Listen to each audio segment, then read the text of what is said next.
Hi, I'm Charlie. I'm 19 years old and I spent a whole 10 hours alone with a beautiful girl.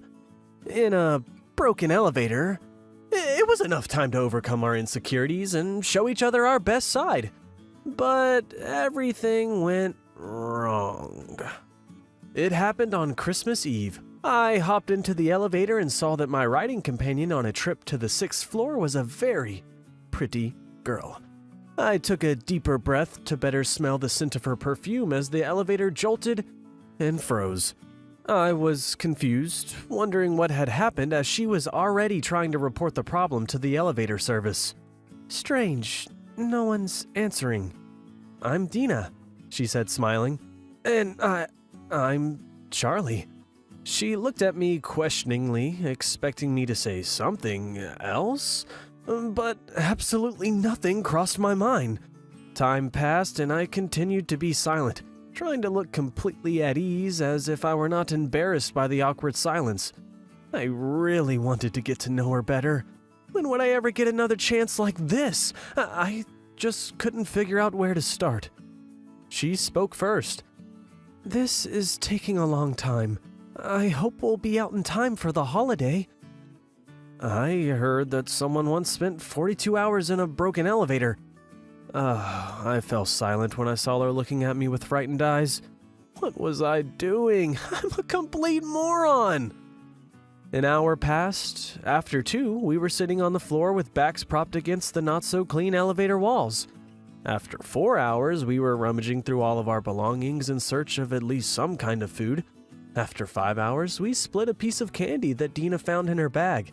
After 6 hours, we felt like we had known each other for about 100 years. At this very cool moment of our imprisonment, I suddenly realized that more than anything, even more than Dina, I wanted only one thing.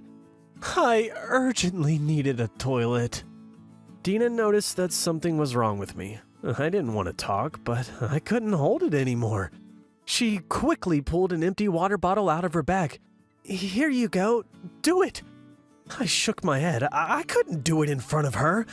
Yes, come on. There will only be a real problem if I have to go. A bottle's not going to save me. Take it, and I will turn away. I tried, but nothing worked. It seemed like it was already up to my ears, but I could not squeeze a single drop out of me. You will hear. I can't. Dina put on her headphones, but that didn't work either. Then she turned on some loud music on her phone so that I would be distracted. So, standing in the far corner of the elevator with my back to Dina, while a relaxing Sting song was playing, I finally did it. I put the lid on the bottle and bashfully put it behind my backpack. I was about to thank her when the elevator started moving again. The doors opened and we were released. We were almost gone when we heard a loud scream from the technician. Guys, you forgot your lemonade! I had to go back for that damn bottle. I never got Dina's number. It was somehow a little awkward after that. So that's when we parted ways. Thank you for listening to my story.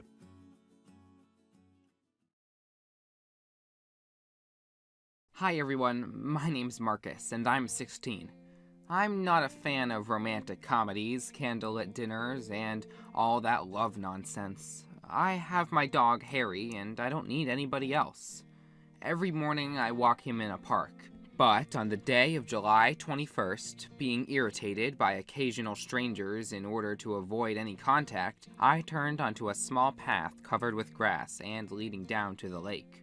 But even that place wasn't empty. There was a girl sitting on a very cozy bench in the shade of an old oak. She was dressed in a long-sleeved dress, opaque tights, and closed shoes. Her thin hands were under her dark blue gloves. The whole outfit was not for that weather. Suddenly, she gave me such a simple and open look that a flicker of a smile flashed across my face. The stranger blushed and looked down embarrassed. It was clear that my uninvited appearance was quite unpleasant for her. Trying to maintain my dignity, I've stayed there for 5 more minutes and hurried to leave. The next morning, it was the same story. Our eyes met again, and there was disappointment. She must have been annoyed by the fact that I disturbed her privacy again, and I just felt bad. The The only person whom I wanted to see so badly that morning was clearly not interested in my company. I kept coming back to the lake for the whole week. Neither her senseless outfit nor her frowned look and her persevering silence, nothing could overshadow my desire to see her every day. It was the time I dared to speak with her. The opportunity arose by itself. It was Sunday when she suddenly took off her glove to keep a persistent mosquito away. Right at that moment, my spaniel, as if on command, snatched it and ran away off with it into the woods. The girl's face got terrified. I was also taken aback. Not only it didn't look like Harry, but the girl's reaction left much to be desired.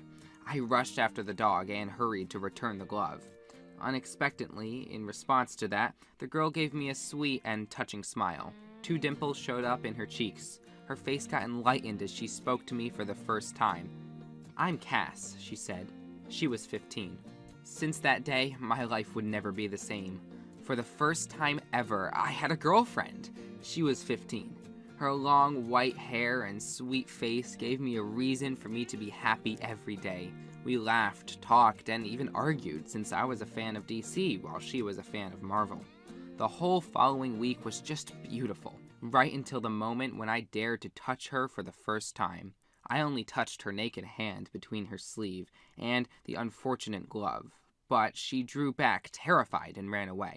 She didn't show up for half a month. Every morning I kept going back to the bench near the lake just to find it empty. The hope to see my girlfriend again began to fade, when Cass suddenly appeared.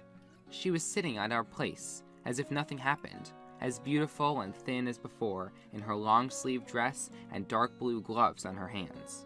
Then she confessed to me that she suffered from a very rare disease, and almost any touch of someone else's skin against hers caused a severe allergic reaction. Not everyone's touch was so dangerous for her. She could, well, endure some handshakes, but, as it turned out, not mine. She showed me her hand. There was a red, scaly, irritated spot in the place where I touched her. Cass wept bitterly and started to apologize of not telling me anything before. She felt sorry that she didn't cut off any contact, knowing that there's not much she could give back to me. I really wished I could console her somehow, but shocked couldn't utter a word. Unlike my dog Harry, who piercingly barked and jumped onto the bench between us, we burst into laughing and began to stroke that shaggy pimp. It's been already half a year since that conversation. During that time, I haven't even tried to hug or hold to my side the girl who I love. I can't do it, since she's got a severe allergy to me. She feels comfortable with me, and I do too. I understand that while we are young, we'll be together, but I also understand the impossibility of bringing this problem to the adult life. But maybe there's some hope, and the right cure will be found. But before that happens, everything's the same. The lake, the cozy bench under the shade of an old oak, a weird guy with his dog, and a beautiful girl with gloves on her hands.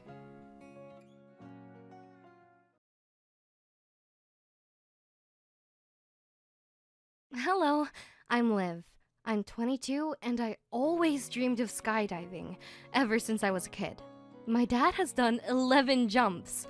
When he would put me to bed when I was little, I asked him to tell bedtime stories again and again. Not about a beautiful princess, but about skydiving and the beauty of free fall. And even though I get scared just thinking about the high slide at the water park, I know for sure that I'll do it. Once, my friends and I were resting near the base of the jumps. The conversation turned to skydiving, and they said that a coward like me would never dare to do it. I gathered my courage and said that I would do it that very day. To my surprise, everyone supported the crazy idea. It wasn't actually possible to jump that day, but they were waiting for us at the base the next morning. The jump was to be from a height of 4,000 meters with an instructor. We had a short instruction session, after which I soon found myself on the plane, ready to fulfill my childhood dream. Come on, guys, the plane has to come back empty. You can do it, I heard. Dad always told me that the worst thing is not the fear of the flight itself, but a step into the abyss. I wouldn't have to do it this time. I knew that an experienced instructor would take care of everything, but with such a strong airflow at incredible speed, I could simply suffocate, and no one would be able to help me. I panicked. I remembered a long-forgotten prayer and began to frantically recite it to myself. Everyone had already jumped when my turn came. I got up at the instructor's command. My legs tightened, and I wanted to say something. I needed a little more time to gather my thoughts, but he immediately jumped without any hesitation or warning. We fell, and continued to fall. The wind whistled in my ears, beat me in the face, blew my hair, and took my breath away. A minute! I knew that freefall would last a minute. How long that is! I looked around, saw the earth getting closer, and then started nervously crying and laughing at the feeling of boundless happiness. I did it! Dad will be so proud of me! The longest, brightest, and most memorable moment of my life had come to an end. The instructor gave the command and opened the parachute. I looked up, but I didn't see the dome above us. Any second now, it'll open. We fell faster, and nothing happened. Finally, I felt a jolt. I looked up, but the dome had not opened. The instructor shouted something about the slings, about the main and reserve parachutes opening together and getting tangled. I didn't understand, comprehend, or hear anything. The earth was getting closer, and we continued to fall. This couldn't be happening! Not to me! It can't be! The ground was very close! Now we would slam into it. There was a muffled thump and then darkness. I screamed, and I heard my scream. I was alive! I was lying in sweat and tears in my bed. It was 5 on the clock. It was just a dream, a nightmare. Today was my skydive, and I had just dreamed all of that. I laughed and fell on my pillow. In the morning, I didn't go anywhere. My friends that day fulfilled my childhood dream for me, and I waited for them on the ground, at home, my bed, marred with shame and not even daring to answer the mountain of missed calls from them. I know it was just a dream, but I don't know what to do. Tell me in the comments what I should do. Jump or give up skydiving altogether. Thank you.